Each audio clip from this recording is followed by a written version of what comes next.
नियति।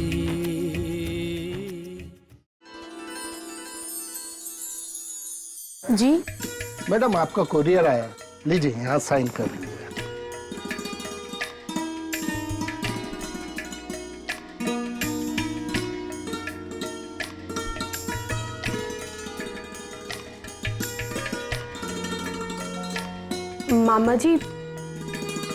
मामा जी ये कुरियर आपके लिए आया है।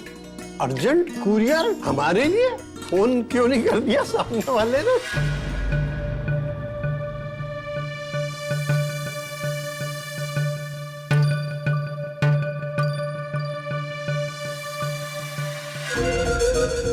मौसी!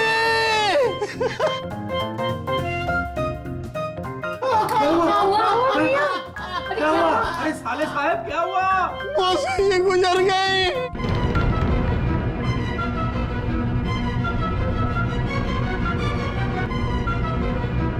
हे भगवान, मासी जी गुजर गई। भैया संभालो अपने आप को। बहना, आज तेरा ये मुंह बोला भाई सच में अनाथ हो गया मौसी के मर जाने से। भाई देखो, अब तो समय नष्ट नहीं करना चाहिए। आप तुरंत अपने गांव चले जाइए और जहां तक आपकी पैकिंग का सवाल है ना, हम सब आपकी पैकिंग करने में मदद करेंगे। मैं एक बात कहूँ जी, अब जिसे जाना था वो तो चली गई, अब हम वहाँ जाकर क्या करेंगे? और मुखाग्नि कौन देगा? हाँ, क्या बात कर रही है भाभी जी?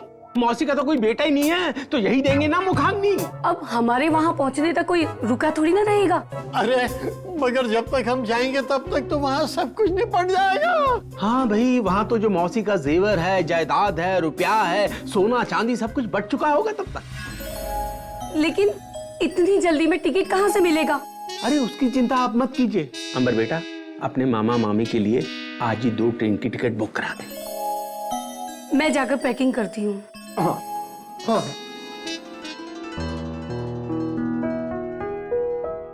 हौसला रखिए साले साहब, हौसला रखिए। जाने वाले को कौन रोक सकता है? अरे हम सब तो यहाँ पर आपको महीना भर रोक के रखना चाहते थे। बहुत याद आएगी आपको। जाने का तो बिल्कुल दिल नहीं करा, लेकिन क्या करें? जायदाद का मामला है भाई। अच्छा भाई, ये तो टिकट है, बहुत ऊंची पहुंच लगा के खरीदे हैं। भैया जल्दी आना। जल्दी ही आ जाऊंगा बहना। अरे इतनी दूर से इतनी जल्दी कैसे आ पाएंगे? आ जाऊंगा बहनोई जी। जहाँ इतना प्यार और इतनी इज्जत मिलती है वहाँ तो आदमी कुछ भी करके पहुंच ही जाता है। हमारे यहाँ तो ऐसा ही होता है। अच्छा बहना, सुनिए जी, भैया को कुछ पैसे दीजिए। पैसे? पैसे की क्या?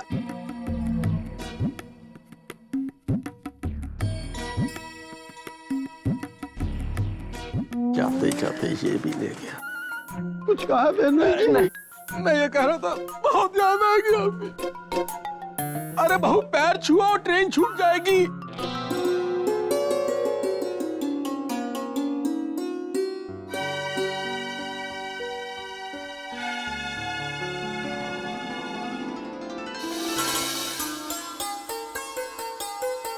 बहू बेटा इधर आओ। अरे जल्दी आओ। क्या बात है बाबूजी? अरे बेटा, तू दरवाजे पे खड़ी हो जाना चौकीदारी करने के लिए। पर बात क्या है बाबूजी? अच्छा ये बताओ कि नए शादीशुदा लोग शादी के बाद कहाँ जाते हैं? हम तो टिकरी वाले गणेश जी के मंदिर गए थे बाबूजी, माथा टेकने। लो कर लो बात। अच्छा बेटा, इसके बारे में क्या कहती हो अगर हम अंबर और नियति दोनों को घूमने फिरने का एक सरप्राइज पैकेज दे दें? हाँ बाबूजी, ये तो बहुत अच्छा होगा। लेकिन क्या? लेकिन बाबूजी, हम लोगों के पास इस सरप्राइज पैकेज के लिए पैसे तो है ही नहीं, और माँ और मम्मी भी पैसे नहीं देगी। फिकर नॉट बच्चों, हम लोग अपना चंदा इकट्ठा करेंगे। मेरी जो 1 महीने की जेब खर्ची है ना बेटा, वो भी मैं इसमें डालूंगा, और पूरे महीने जो मेरा बाहर का खाना पीना है वो बंद। हाँ, तो मैं भी अपने पैसे लेकर आती हूँ। हाँ पापा, और मैं भी। तुलसी जग में दो बड़े, एक पैसा एक राम, राम नाम से मुक्ति हो, पैसे से सब काम, पैसे से सब काम। बाबूजी, ये मेरे पैसे मैंने बहुत पहले से जमा करके रखे थे। और ये मैंने अपने ट्रिप के लिए जमा किए थे, पर कोई बात नहीं। देखो रोहिणी बेटा, अब मुझे लगता है हमारे पास काफी पैसे इकट्ठे हो गए इस सरप्राइज पैकेज को खरीदने के लिए। और अगर थोड़ी सी पैसों की कमी हो भी गई ना, तो समीर और ऋषि से ले लेना, और समीर से अपनी प्लान के बारे में बताना। उसे कहना कि खबरदार अगर वो वाटर पार्क वाला पैकेज लेके आया, एक बढ़िया सा घूमने फिरने वाला पैकेज लेके आना, ठीक है? जी बाबूजी। तो आज रात हम ये सरप्राइज पैकेज देंगे, अंबर और नियति को देंगे। ये लो।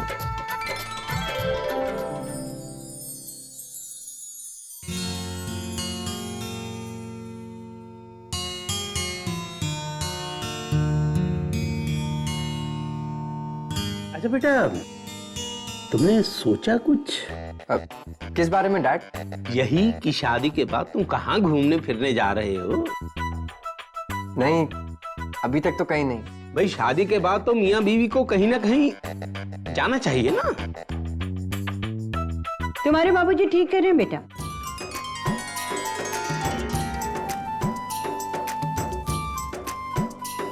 शादी के बाद तुम दोनों को कहीं घूम आना चाहिए। लेकिन हमने अभी तक कुछ प्लान नहीं किया। तुमने नहीं किया है, मैंने तो किया है। ये लो, ये गोवा के 2 टिकट हैं, 3 रातें और 2 दिन का हनीमून पैकेज। क्यों भाई, आप लोगों को क्या लगा मुझे इस बात की कोई परवाह ही नहीं है? तभी तो कोई कंट्रीब्यूशन नहीं लिया ना मुझसे। बात यह है कि दरअसल हम तुम्हें सरप्राइज देना चाहते थे, और उल्टा तुमने ही हमें सरप्राइज दे दिया कि दिल खुश हो गया देवयानी, दिल खुश हो गया। ओह भाभी, खुश हो जाइए, आप और भैया गोवा जा रहे हनीमून पे।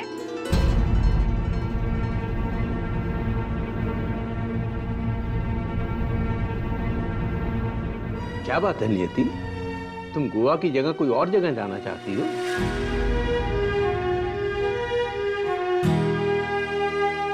नहीं पापा, मैं तो अभी कहीं नहीं जा सकती।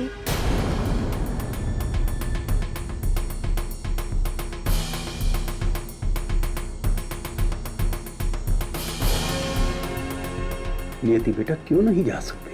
पापा, मुझे कल से ही ऑफिस ज्वाइन करना पड़ेगा। अभी अभी दुबे जी का फोन आया था, ऑफिस में अर्जेंट बहुत सारा काम आया हुआ है।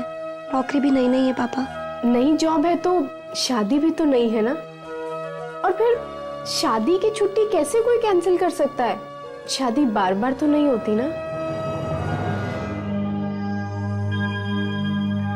मम्मी, मैं जानती हूँ कि अगर ये पैकेज कैंसिल कराएंगे तो पैसों का नुकसान हो जाएगा, लेकिन अगर मैं ऑफिस नहीं गई ना तो काम का भी बहुत नुकसान हो जाएगा। अब आप ही बताइए मम्मी, मैं क्या करूं?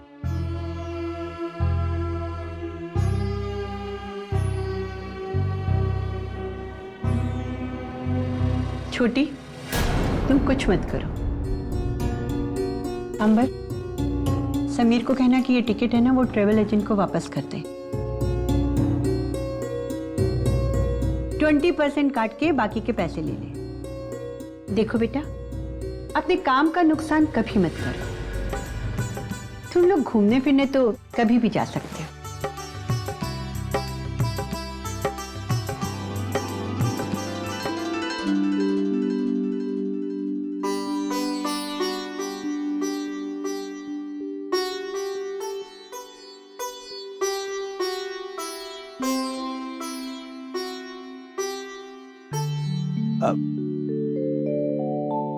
अब कह भी दीजिए ना जो आप कहना चाहते हैं। तुम नाराज तो नहीं हो ना?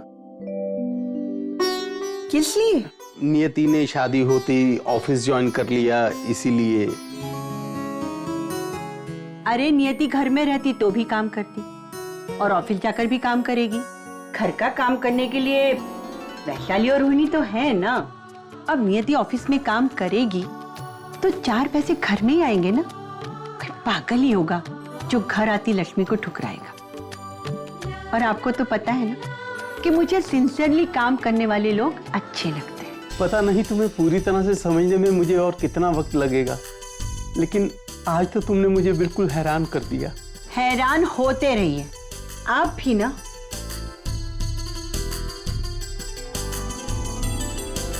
इतनी कड़क भी नहीं है यार जितना मैंने समझ लिया था, लेकिन ये बदलाव नियति के आने से हुआ है।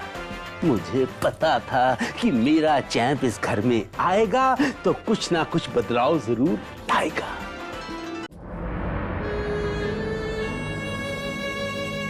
तुम तब से क्या सोच रही हो?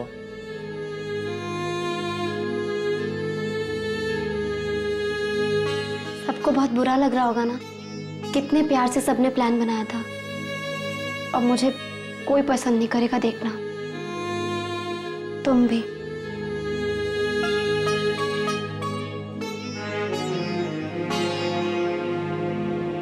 देखा जाए तो हाँ, पर एक्चुअली नहीं। लेकिन बाकी सब? बाकी सबको कोई प्रॉब्लम नहीं होगी। खास करके माँ की नजरों में तो तुम्हारी रिस्पेक्ट और भी बढ़ जाएगी कि तुम अपने काम के लिए कितना सीरियस हो। माँ को ऐसे लोग बहुत पसंद है, पता है? तुम्हारी फैमिली बहुत अच्छी है। अब ये तुम्हारी भी फैमिली है ना। आंखें बंद करो। क्यों? अरे करो ना, और हाथ हटाओ। ऐसे ही रहना, मैं आ रहा हूं।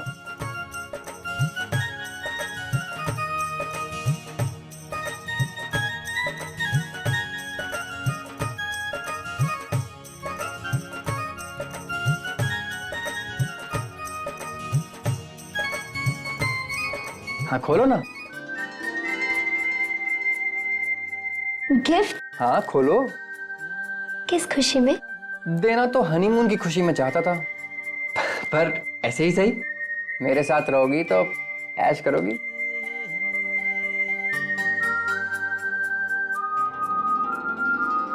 Mobile phone? अंबर, ये तो बहुत अच्छा मोबाइल है, लेकिन मैं इसे चलाऊंगी कैसे? मैं सिखाऊंगा ना। कब? जब तुम कहो। अभी? अभी? अभी।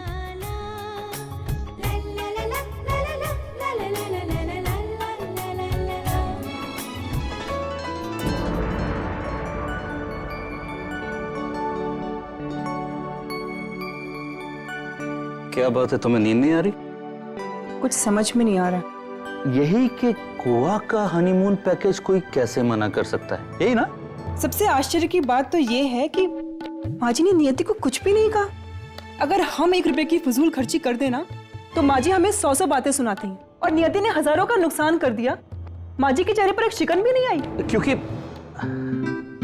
क्योंकि वो जानती है कि नौकरी नौकरी है और नियति को काम पे जाना है तो जाना है, सिंपल। अच्छा, मतलब अगर नियति नौकरी करेगी तो उसके लिए सब कुछ माफ है। तो ठीक है, अब तो मैं भी नौकरी करूंगी। कम से कम कुछ देर इस घर से दूर रहने का मौका तो मिलेगा मुझे। अरे वैशाली, मेरी वैशु, एक बहुत अच्छी फिल्म लगी है, इंग्लिश फिल्म है, चाहो तो मतलब मैं, अरे हाँ, उसमें एक तुम्हारा एक फेवरेट हीरो भी है। कौन? सोचो। Tom cruise? हाँ, वही तो है। टॉम क्रूज की फिल्म लगी है? आज रात तो मेरे सपनों में वही आएगा। तुम सो जाओ, सुबह चलते हैं। टॉम क्रूज सपने में आएगा? हम क्या मर गए हैं? सो जाओ। 8 बज गए, पता नहीं क्या क्या करूं, समझ में नहीं आता है। ये भी ठीक है। हाँ भाभी। अरे काम आरती भाभी, ये लो, आपके लिए मैं प्रसाद लेके आई। सुबह सुबह मंदिर? भाभी, कभी कभी मंदिर भी तो जाना चाहिए ना। प्रसाद लो। अरे कामनी, मंदिर तो रोज जाना चाहिए, पर अपने से कहाँ हो पाता है। चला डालिया, तू बैठ, मैं तेरे लिए चाय बनाती। बैठ बैठ। भाभी, मैं चाय नहीं पीऊंगी। अरे मत पीना, लेकिन कम से कम बैठ तो सही। भाभी, भाई साहब नहीं दिख रहे। अरे भाई साहब की ऑफिस की जाने की तैयारी तो कर रही हूँ मैं, बस देखना। वैसे भाभी, नियति को पग फेरों के लिए कब बुला रही हैं आप? अरे सोच तो रही हूँ कामनी कि आज ही बुला लूं, लेकिन पहले दिव्यानी से तो बात करना होगा ना। अब हमारे में तो वैसे रस्म है कि शादी के 1 हफ्ते बाद ही लड़की को पत फेरे के लिए बुला लेते हैं। भाभी आजकल शादी के बाद तुरंत हनीमून के लिए चले जाते हैं, और आप है ना देवजानी जी से बात करने से पहले नियति से बात कर लीजिए। ये तो बिल्कुल सही कह रही है। मैं 1 मिनट अभी नियति को फोन लगाती हूँ। हाँ 1 मिनट। हाँ अरे अंबर का नंबर।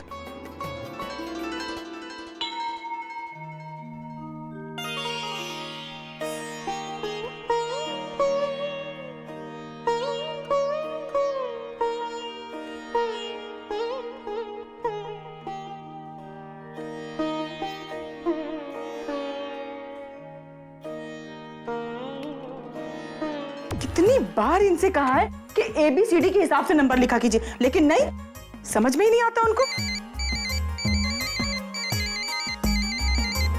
Hello mummy. अरे नियति अरे बेटा हम अभी तुझे ही याद कर रहे थे। इसी को तो कहते हैं माँ बेटी के बीच की टेलीपैथी। कौन सी पैथी? Telepathy mummy. अच्छा अच्छा अच्छा अच्छा छोड़, तू कैसी है? ठीक हूँ मम्मी, बहुत अच्छी। और वो अंबर जी कैसे है बेटा? ये जी क्या लगा रखा है? बेटे को कुछ जी करके बोलता है क्या? हाँ, अच्छा बाबा गलती हो गई। बता तो सही वो कैसे हैं? अच्छे हैं, इनफैक्ट सबसे अच्छे हैं। मम्मी आप सबके बहुत याद आ रही है। अरे तो अभी तो मिल रहे हैं ना बेटा पगफेरों पे। मैं इसीलिए तो तुझे फोन कर रही थी। मम्मी ये रस्म करना जरूरी है क्या? अरे बेटा अभी भी बताया ना मैंने, ये रस्म बहुत जरूरी है। लड़की जब शादी के बाद पहली बार मायके पगफेरे के लिए आती है तो मायके में खुशहाली आती है बेटा, वरना तुझे परेशान होने की कोई जरूरत नहीं है। मैं दिव्यानी जी से खुद ही बात कर लूंगी और तू बस आने की तैयारी कर। हाँ ठीक है? ठीक है मम्मी।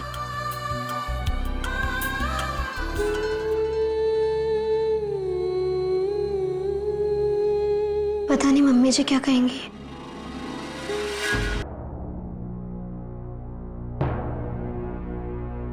नहीं होगा आपसे पजल सॉल्व, रहने दो।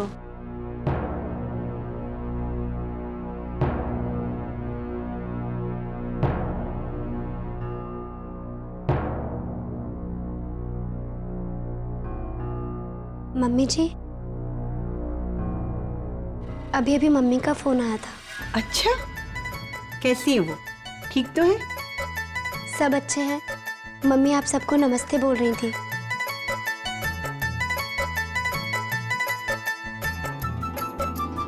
मम्मी जी वो पूछ रही थी कि पग फेरे की रस्म कब करनी है। उन्होंने आपसे बात की थी कि ये रस्म 1 हफ्ते के अंदर ही होनी होती है। अरे हाँ उनसे फोन पर बात हुई थी, मेरे दिमाग से ये बात निकल गई। कोई बात नहीं, पग फेरे के लिए कभी भी चली जाना, जिस दिन तुम्हें ऑफिस से छुट्टी मिल जाए। हाँ मम्मी जी, लेकिन मम्मी कह रही थी कि मुझे कल ही जाना पड़ेगा इस रस्म के लिए। ये रस्म 1 हफ्ते के अंदर ही होनी होती है ना, इसलिए। अरे छोटी तुम्ही ने तो कहा था कि ऑफिस में कितना सारा काम है, वो लोग तुम्हें छुट्टी नहीं देंगे। जब उन्होंने तुम्हें हनीमून के लिए नहीं छोड़ा तो विधियां पूरी करने के लिए क्या छुट्टी दे देंगे? आप सही कह रही हैं मम्मी जी, लेकिन मैं एक बार दुबे जी से बात कर देखती हूँ ना, शायद वो छुट्टी दे दे। ये रस्म करना जरूरी है क्योंकि ये रस्म बाद में नहीं हो सकती और ये मायके की खुशहाली के लिए बहुत जरूरी है।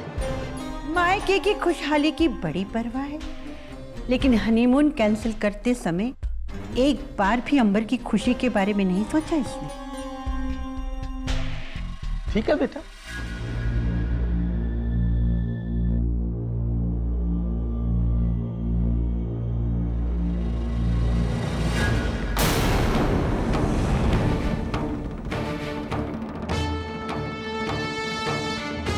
ये ठीक नहीं है।